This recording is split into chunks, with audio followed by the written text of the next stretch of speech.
Hello, everybody. Welcome to the Graphically Christian podcast. My name is John. I am Matt. Matt the Sniper. No, we're not going back to that. It needs to happen. No, this is not a gaming podcast. That has no relevancy It here. makes it sound more like a wrestling, and it's Matt the Sniper Snipes. Clearly, you don't watch a lot of wrestling. Yeah, I just went back to 1920s wrestling. I don't know about that far, but anyway, get on point, John. You're supposed to be the host here. All right. Well, we're at graphicallychristian.com. We make art that... Wait. Okay, this is where this saying... Messed up your own slogan. That is just so sad. Because I keep going to say we make Christian art, but then it ruins the thing. It's Christian art. Dang it. Christian? It's art made by Christians for everyone. There you go. I feel like we should have that little soundbite of all the kids cheering Yay! He did it. All right. Well, we went to the Essington Comic-Con and expecting like bright-eyed, bushy-tailed noobs that we are to do just as good as we did at the Wizard World Philadelphia, because that was actually a surprisingly, positive experience where we met some other really good Christian artists, sold a lot of our commissions and everything, and this convention was not very pleasant for many people. Well, I don't know if it wasn't pleasant. I mean, I feel like it was okay as far as conventions go, just not very productive. Right, yeah, that's a good way to put it. Because, there were other artists and they were enjoying themselves, we were talking, and our neighbor gave me a free Spider-Man print. Yeah, so that was pretty cool. I mean, people were friendly, and as I wrote about on our website, in sort of an odd turn of events, there was a worship service going on in the room next door, and I took that opportunity in a post to sort of talk about how it reminded me of when the disciples went to John the Baptist and said, oh, they're all going to go to this guy now. And he's like, yeah, because that's the Son of God, obviously. Right. Yeah. I don't really care about that. So, or rather, he was glad that they were, still getting the gospel and from the source. So it was nice to see people, I know that not a lot of the people where we were very excited about it because, it was sort of loud, and if you don't want to hear people worshiping, then you're not excited by it. But I've been to churches like that before, and I think it's really awesome. And obviously we enjoy that message. But knowing that people were still getting the gospel, that was pretty exciting. Even if we weren't able to sell our gospel, our comic book version of it. But yeah, so that was that experience. And then we wanted to just remind you guys that we have our Gauntlet magazine up on MagCloud, and you can find a link for that in the description. Lots of exciting short stories, comics, including Spade, Matt's character, and Metaphor, a team that we created together. Right. Yeah, so, I mean, they're all on the website. I mean, if you're not on graphicallychristian.com listening to this there, and I guess you'll be on SoundCloud, or maybe there'll be a Facebook embed or something, then head over to graphicallychristian.com. We have updates every day. And of course, if you can't seem to find your way to the magazine, there are links all over the website. There's a giant clickable link on the right-hand side of every web page in the entire website. So it's definitely easier to find. It's definitely really easy to find, especially at graphicallychristian.com. But there should, like you said, there should be links in the description. Along those lines, we have finished the first book. That is up there digitally. We're also trying to sell it at select locations, possibly in Philadelphia. We don't really know how it's going to work out yet. We have to get in contact with some people. But for the second issue, we're working on that right now, and so we would ask if you are somebody working on art or writing in the not just in the area but anywhere, you can email jdmatos at graphicallychristian.com with any submissions for your Christian artwork or short stories, short comics, and especially comics, because we have plans, something in the works where we might need a little bit more artwork and a little bit more of the literary works. So if you want to submit that, you can email us, contact us any way that you see fit on our Facebook or Twitter. We're Graphically Christian pretty much everywhere. Yep. So for the topic today, though, is diversity in comics, because this week has been there's been so much news about, specifically for Marvel, because not only have they in their Captain Marvel comics and in their Ultimate Spider-Man universe, but they're actually taking two big heavy hitters, Thor and Captain America, and making them minority characters. Thor in October is going to be female. A new character is taking over the Thor hammer, and taking his place. Yep. And then the day afterwards, probably on Tuesday or Wednesday, on the Colbert Report, it was announced that Sam Wilson, the Falcon, is going to be the new Captain America, because Steve Rogers lost his powers. And so me and Matt have already talked about this before, but we thought it would be an interesting conversation to have, and we would like to hear from you, the fans of the comics, what you guys think. But personally, I think we're both sort of half and half here. We're not the type of Christian, or you would say conservative site or podcast where we're sort of so anti-liberal that we're oh, it's just they just want to give the minorities more power, and that's awful or something. What we're more concerned about is, as writers and artists, what is their motive? And more often than not, with any other company, it's money and not creatively focused. And so, what would you say is what are you leaning towards? Do you think it is just money? Oh, I mean, I think on the behalf of the writers that this is. I mean, I honestly think that the writers are doing this for they're excited to do this.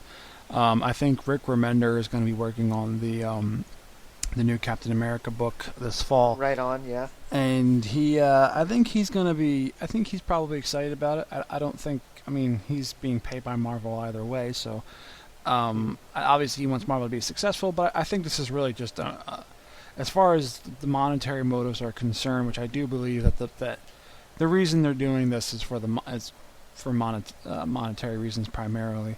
I think that primarily comes down from the management, from the executives and things like that. Because it's been pretty well known for some time now that while Marvel is killing it in the movies, the comics have not exactly been knocking it out of the park. It's been a pretty long time since they've had a very successful mega event. They haven't come up with anything as successful as Civil War since Civil War.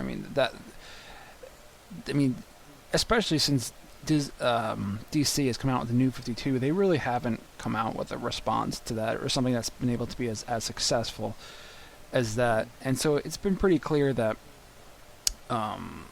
their comic sales overall are kind of struggling. Certain characters are still strong and certain books are still performing well, but I think Marvel kind of got used to the fact that when these massive events are going on, they sell these 4 or 5 different series that all have to do with this event, and they're used to all of those series selling very well, but their most recent events haven't been very good really at all. I mean, the last one was Fear Itself was the last big one they were doing, I think. Mm-hmm. And there's probably been 1 or 2 since then, but that was the last big one I remember them getting really hyped for, and that didn't do well at all. I mean, that basically fell apart. So I think Marvel's coming in the tail end now where they're realizing that this event strategy maybe isn't the best strategy to have in terms of how to Hmm. sell comics Well, because right now they're actually doing one. They're doing one called Original Sin, right, um, yeah, where the Watcher got shot by somebody, and like different Marvel heroes are trying to figure out who killed him. yeah, Which I mean, for as far as gimmicks go, that seems like more of a like risk about like who really cares about the Watcher.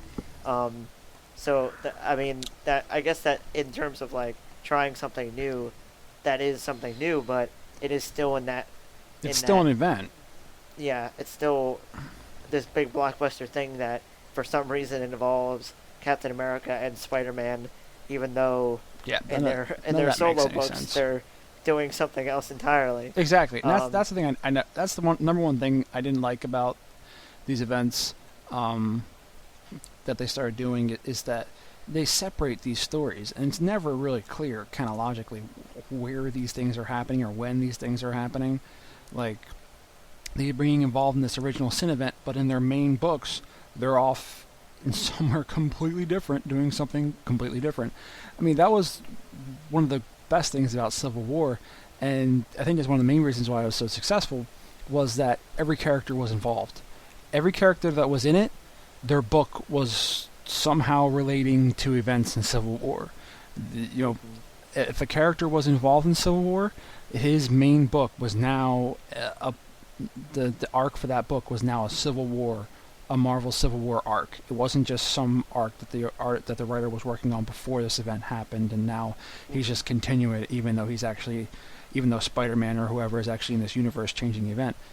Um, but so I mean, I'm not a big fan of the events sort of thing. We kind of got off on a little bit of a tangent there, but I mean, it's all that to say basically. It's all about gimmicks. It's like, Well, do yeah, you think that this move by a company is based on, something that is going to shock people rather than something that is for the character? It's for, the purpose of the book.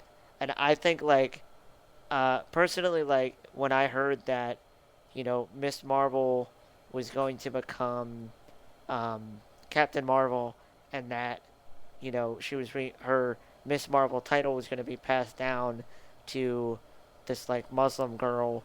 Like, I guess part of me thought that there might be a sliver of like, social justice, like bait, like some, you know, thinking like, oh, this people on Facebook that are, trolling different sites for like, social justice means they're gonna see this and think that we're such good people, but like the fact that those characters weren't doing very well to begin with, like part of me was just like, oh, okay, like this character is finally gonna get a spotlight that they never got to begin with. right. Something in me saw that and was thinking, oh, this is a real genuine move to do something good.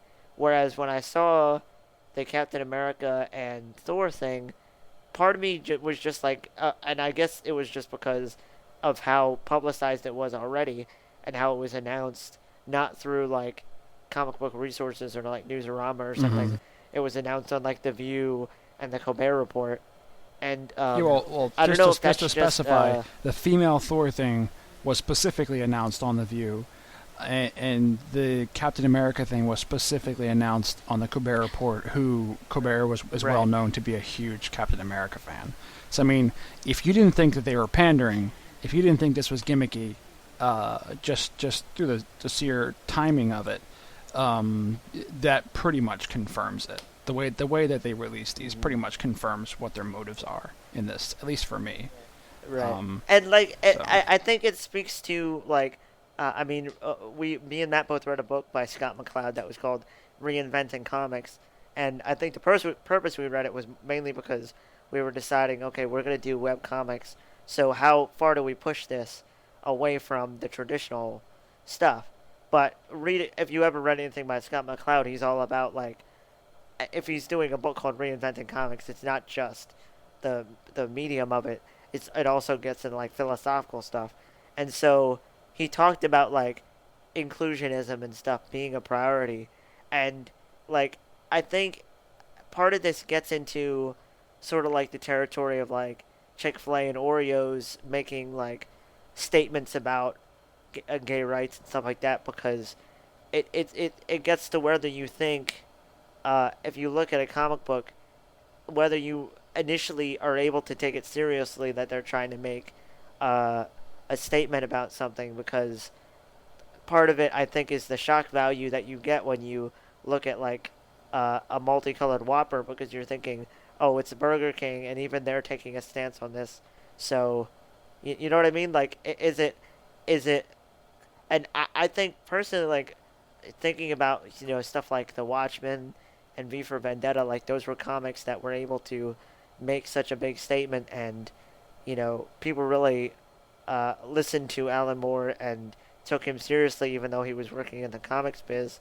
So part of Mm. me is think it wants to give Marvel and DC like the benefit of the doubt when they do something like this, because I want the medium to go forward in that area.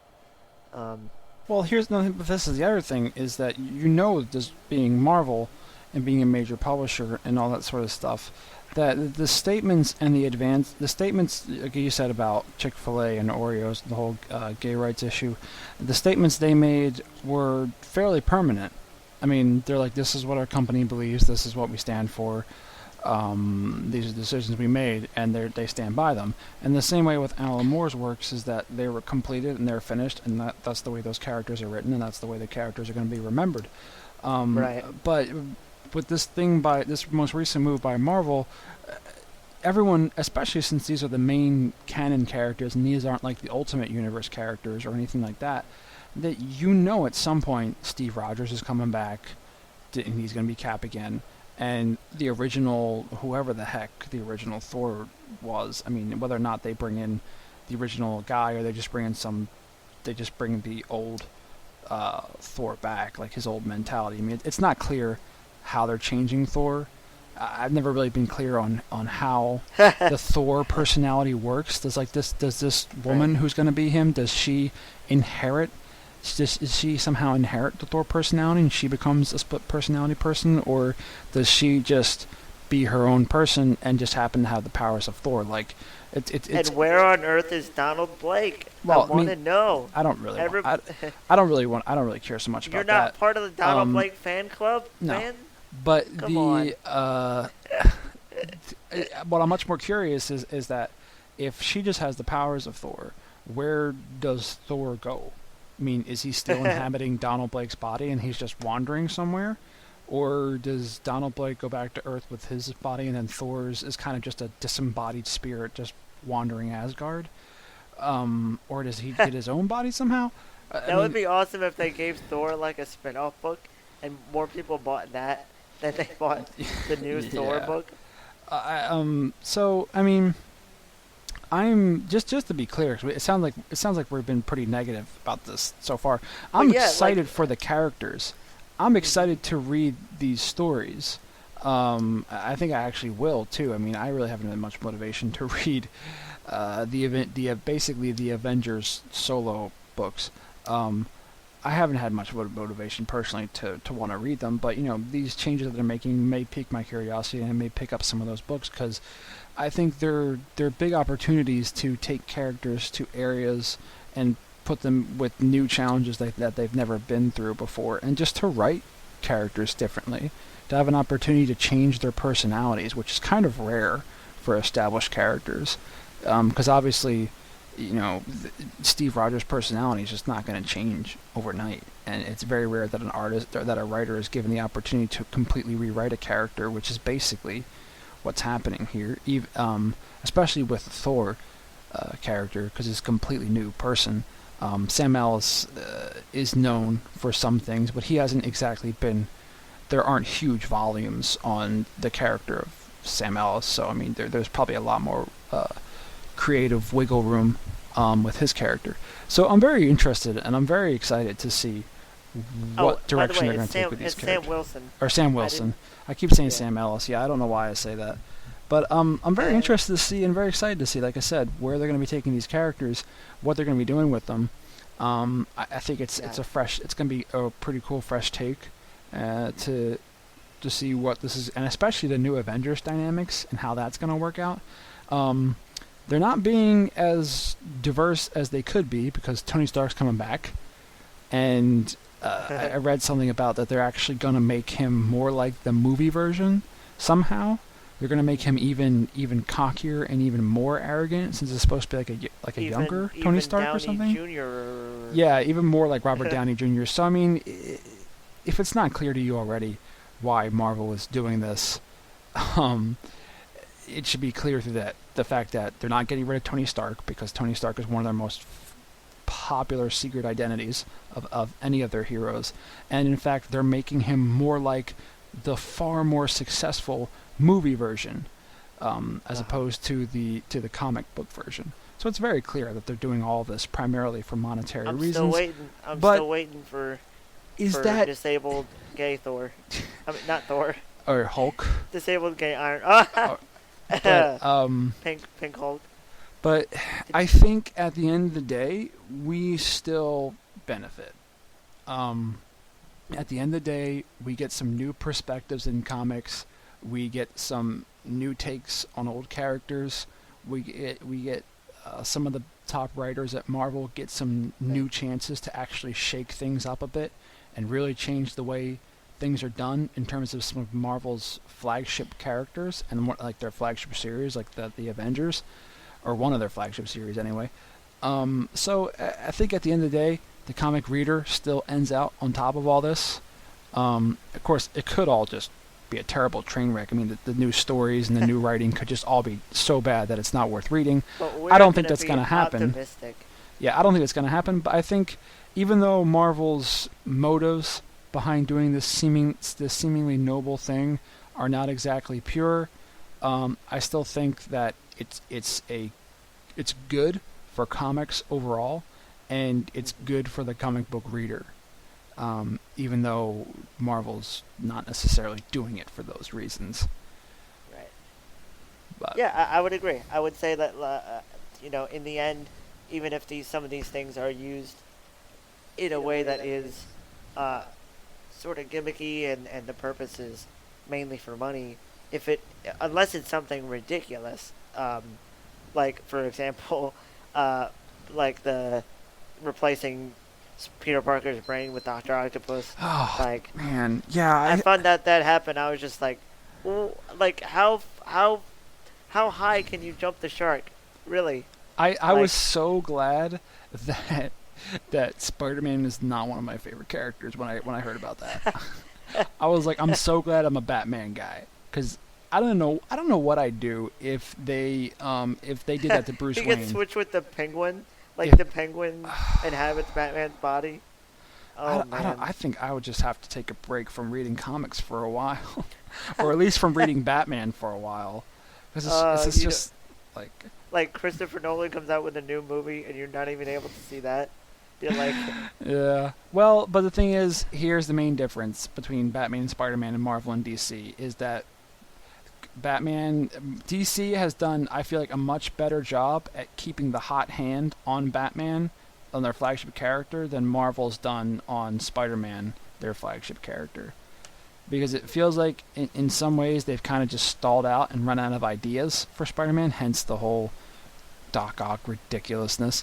But, DC has gone from Grant Morrison being the hot hand on Batman to now being Scott Snyder, and these guys have been writing Batman for years now, so I feel like they're good with that. But anyway, for some reason they got JMS to hand down the torch to Dan Slott, and ever since then they're letting him run amok.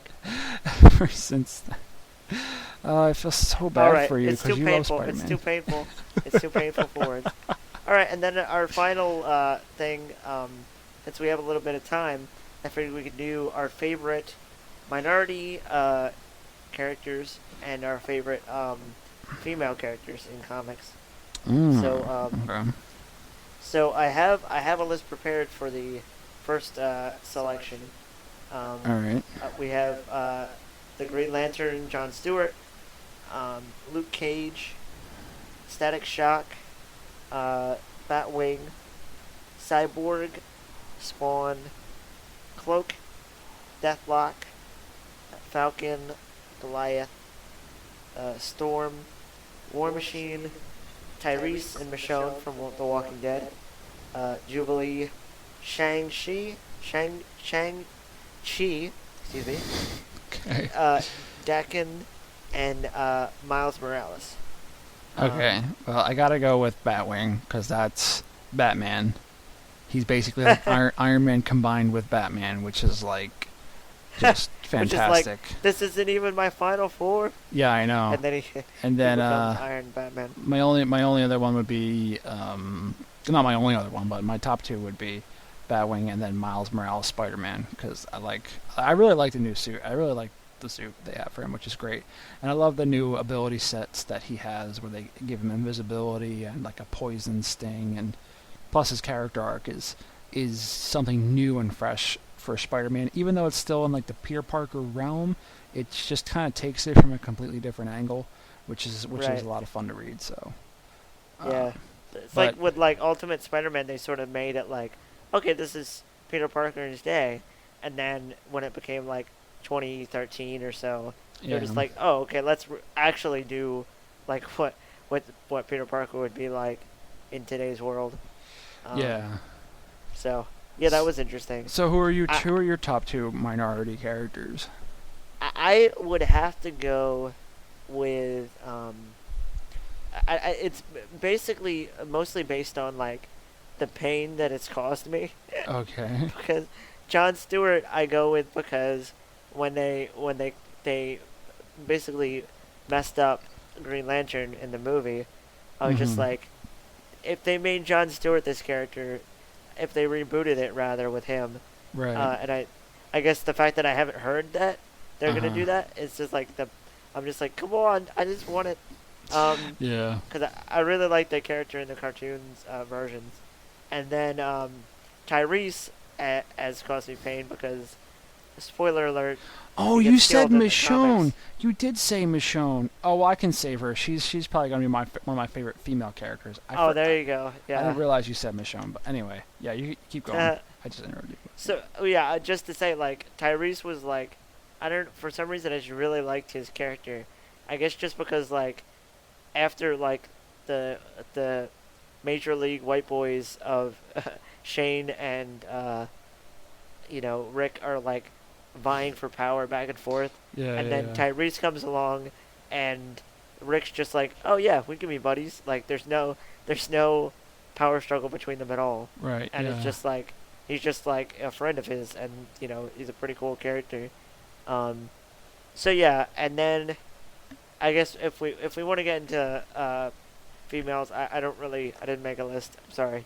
So we just have to pull from. Well, Michonne memory. is definitely, even though I've never actually read the Walking Dead comics, I have seen this Michonne on the show. I have watched all the seasons of the show, and I'm pretty sure she's pretty close in the show the way she is in the comics. And she wields a samurai sword, and she's just awesome and is not very trusting, which is kind of wise in the post-apocalypse. I'm kind of surprised how many people are more. It's kind of getting better now on the show because they're slowly trusting people less and less, which is smart because most people are just friggin' crazy in the post-apocalypse. Right.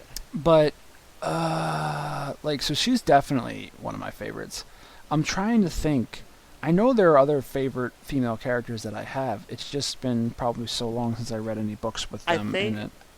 One just comes to my mind for my. I don't know if I'll have multiples, but I know there's in the Runaways comic, there's this like 6-year-old girl named like Princess Powerful, I think, is what her name is, and it's hilarious because like she's so small but she has like super strength, and there's one comic where she like beats up Wolverine, so it's nice. Hilarious like her character's like spunky and stuff, so. Yeah, she's like one of the first ones for me that comes to mind. Yeah, I mean, I always I like Huntress from Batman because she's kind of like, and it goes into this a little bit in the Hush series by Jeff Loeb and Jim Lee, that he kind of has this inner monologue as Batman always does, and talking about how similar she was to him when he first started out. So it's kind of cool to kind of see like how it provides an interesting lens for Batman to kind of see back how he was when he first started, and also it's kind of cool to have a female character in that universe who's fighting for the good side, but who's not just willing to kind of just take Batman's, philosophy or shtick like gospel. Like she wants to do her things her own way, and possibly make her own mistakes, but she doesn't just like fall in line behind Batman. And it's not necessarily because she's just so incredibly arrogant and condescending like Damian. Probably one of the main things that I couldn't stand about Damian was when the kid version anyway, was that he's just so indignant about everything. Like he just feels like he should just be leading everything, which is why the adult version of him I think is much better, because even though the world's much worse, like where all the other Bat family is dead, and Damian's Batman, at least he doesn't like butt heads with people and doesn't be like super jerkish all the time. Right. But yeah, probably Huntress and Michonne are probably my two favorite female characters. But I honestly like writing, or at least coming up with ideas for female characters, because I do feel like there's a bit of a big gap in comics as far as like diverse female characters. Like it's either that you're like a superhero who's just like the every girl who has all the girl problems and is just but who just happens to be like supermodel gorgeous and who fights crime in her own. Oh no, the other one I like, and I knew I was forgetting someone. I haven't been keeping up with the series, but I really should be. Is the Hawkeye series, where Hawkeye kind of has this. I'm not really sure what she is. Like they play around with her, like possibly having a crush on him and like wanting to be his girlfriend, but she's never his girlfriend because she's like a good bit younger than he is. But she's also an amazing archer, and there was a period where she actually pretended to be Hawkeye for a time because he was undercover or was like taking a break or something. Right. Anyway, I think her name is Kate, and yeah, she's awesome.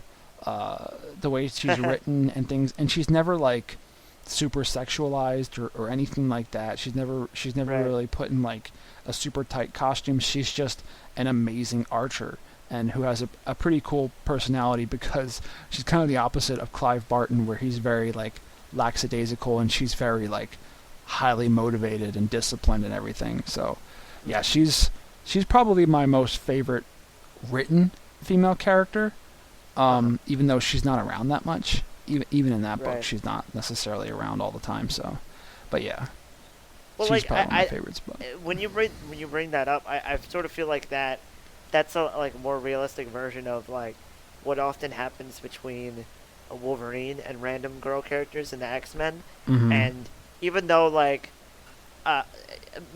some like super feminists might find it like it's almost like infantilizing women, but I mean, personally, I just think it shows like realism and strength on some of the male writer parts, that if there's a younger girl that comes into the X-Men, that Wolverine seems to like automatically like his paternal instincts kick in, and he just like protects them and some like forms like a father-daughter sort of relationship with them. I think that's an interesting arc for like once or twice, especially if you try to change it up the second time.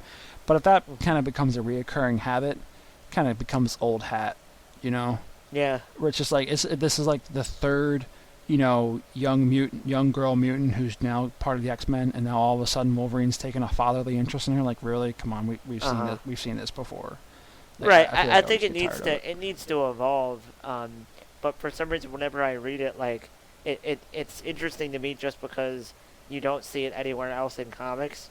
So, and I think one thing it suffers from is just the fact that, like, if there is a writer that hooks onto that and, like, sort of sees that and then tries to mimic it, but, like, doesn't really understand how it fits into his, like, narrative arc, then he might just, like I was explaining before, and just so you know, there's going to be a instruction more about, like, learning how to make comics in a separate podcast later on this week. Yep. But just to get into some of that, like writing, common practices, like if you're trying to mimic something that you've seen before, and you don't really understand what you want to do with it that's different, then I agree that it can become like, well, I guess like I'll write it this way because I saw this other guy do it.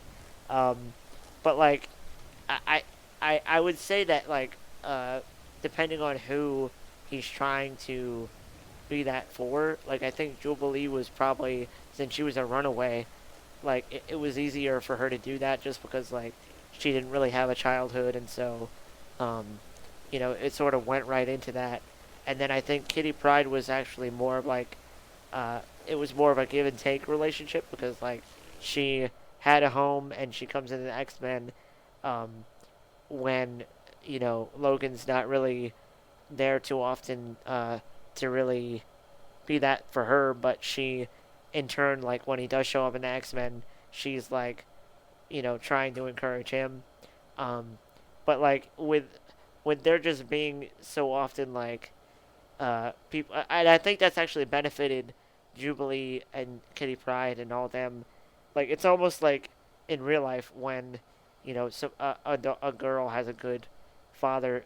I mean, not to generalize here, but, um, it's good to see that like, I think because they had that relationship with Logan before, like people that take them from that point on into adulthood, almost like they're seen as more of like complex characters because they had that.